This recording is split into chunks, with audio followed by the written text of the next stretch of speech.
Muy buenos días, el tema de hoy es soberanía. Vamos al libro de Salmos capítulo 33 versos 4 al 11. Porque recta la palabra de Jehová y toda su obra es hecha con fidelidad. Él ama justicia y juicio. De la misericordia de Jehová está llena la tierra. Por la palabra de Jehová fueron hechos los cielos y todo el ejército de ellos, por el aliento de su boca. Él junta como montón las aguas del mar, él pone en depósito los abismos. Tema a Jehová toda la tierra, teman delante de él todos los habitantes del mundo, porque él dijo y fue hecho, él mandó y existió. Jehová hace nulo el consejo de las naciones y frustra las maquinaciones de los pueblos. El consejo de Jehová permanecerá para siempre, los pensamientos de su corazón por todas las generaciones. Soberanía. La soberanía del Señor la podemos ver reflejada a diario en nuestro entorno, en lo que nos rodea, cómo el Señor obra en su magnificencia, en su majestuosidad, en su gracia, en su gloria, en su justicia.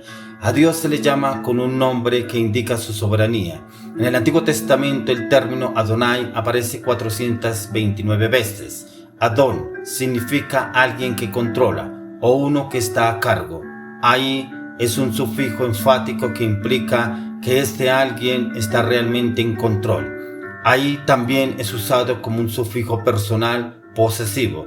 Por tanto, Adonai significa aquel que tiene el control absoluto o aquel que es mi amo absoluto, como en mi Señor. Se traduce como Señor Dios y más acertadamente como soberano Señor.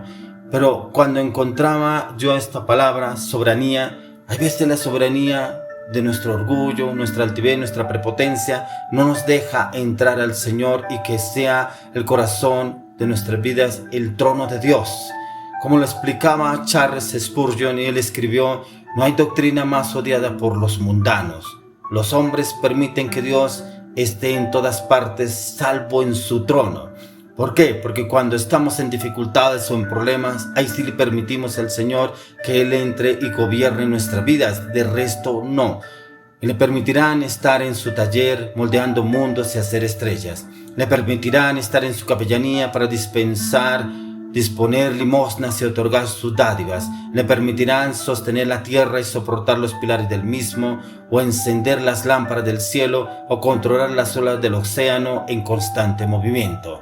Pero cuando Dios asciende a su trono, entonces rechinan los dientes de cada uno, y cuando proclamamos a un Dios en el trono y su derecho a hacer lo que quiere con los suyos, para disponer de sus criaturas como a Él bien le parezca, como a Él le place hacerlo, sin consultar con ellos sobre ello, porque Él es majestuoso, Él lo puede hacer en su soberanía.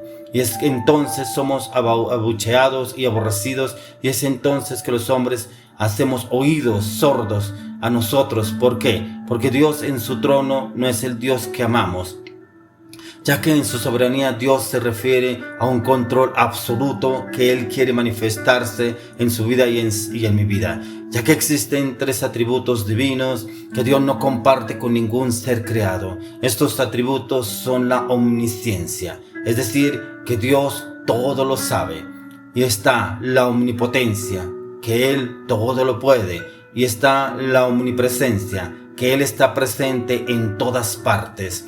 ¿Qué nos enseña? Pero ¿qué nos habla también el Señor? Y son errores que usted y yo a veces cometemos, ya que muchos cristianos tenemos una visión antropomórfica de Dios, es decir, que pensamos que Dios es un gran humano. Para otros, Dios es como un abuelo celestial y benévolo que desea que todo el mundo la pase bien.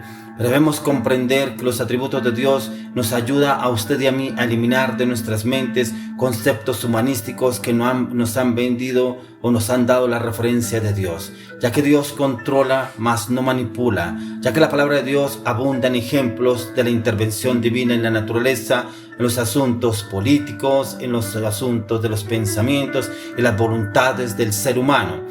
Encontramos en el Salmo 135, verso 6, que todo lo que Jehová quiere lo hace, en los cielos y en la tierra, en los mares y en todos los abismos. ¿Y qué quiere decir? Que Él lo hace como Él le place y como Él quiera y cuando Él quiera. En Isaías 14, 27 encontramos: porque Jehová de los ejércitos lo ha determinado, ¿y quién lo impedirá? Y su mano extendida, ¿quién la hará retroceder? ¿Quiénes somos nosotros para decirle al Señor: ¿por qué lo haces? ¿Por qué no lo has hecho? ¿Qué vas a hacer? Acordaos de las cosas pasadas, En Isaías 46, 9, 10 encontramos: acordaos de las cosas pasadas desde los tiempos antiguos, porque yo soy Dios y no hay otro Dios. Y nada hay semejante a mí, que anuncio lo por venir desde el principio, y desde la antigüedad lo que no era hecho. ¿Qué digo? Mi consejo permanecerá y haré todo lo que quiero. Ya que en la palabra de Dios encontramos diferentes ejemplos de lo que encontramos, cómo su soberanía opera en este mundo.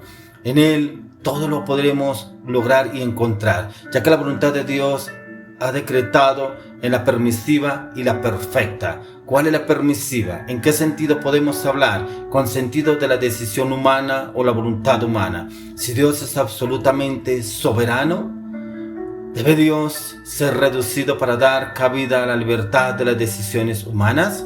Dios es absolutamente soberano en todo. Nada ocurre fuera de su voluntad y de su control.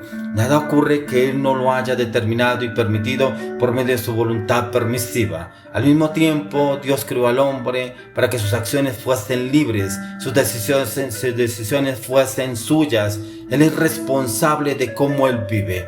Pero podemos encontrar las declaraciones acerca de la voluntad decretada de Dios, en la cual encontramos que su voluntad decretada es absoluta, es inmutable o es inalterable, es incondicional.